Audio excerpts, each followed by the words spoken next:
In the heart of West Africa stood a kingdom so rich, so organized, and so mysterious, even the Europeans didn't believe it was real.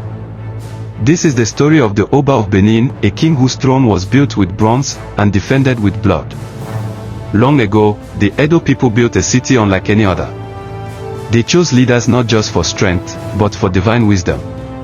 From this came the first Obas, kings seen not just as rulers, but as gods on earth. The Oba was law, justice, and spirit in one body. Benin was the land of bronze art. Thousands of sculptures, plaques, and heads told stories of battles, ancestors, and kings. These weren't just decorations, they were records, cast in fire and shaped by hands that carried ancient secrets. At its height, Benin City had walls longer than the Great Wall of China. Roads were clean and straight. Palaces rose high. There were guards, chiefs, priests, and artists, all serving under the voice of one man, the Oba. The Oba didn't just wear kora and command armies, he controlled trade, land, religion, and every political move. Chiefs who disobeyed risked losing their titles, or worse. It was a system of order, power, and sometimes, ruthless justice. To stay powerful, the Oba performed spiritual rituals. Some involved animal sacrifice.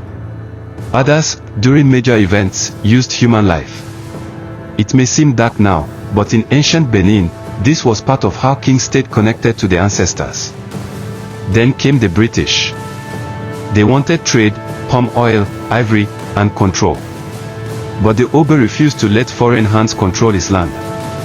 He believed in sovereignty, in protecting the traditions of Benin. That made him an obstacle. In 1897, the British launched the punitive expedition. They burned Benin to the ground. The Oba was captured. And over 3,000 sacred bronze artworks were stolen, most are still in British and European museums today. The last Oba of ancient Benin, Oba of Benin, was exiled to Calabar. He died in silence, but his kingdom never truly fell. His bloodline continues, and his story remains a powerful symbol of African pride and resistance. Today, the stolen bronzes are not just art, they are voices. They speak of a time when Africa had empires, systems, and kings who challenged the world. They tell of the greatness that lived here long before colonialism. Benin lives on. The current Oba, Uwe, still sits on the throne, respected, honored, and spiritual. The culture, the art, the dignity, it's all still there. The people of Benin are not just remembering history.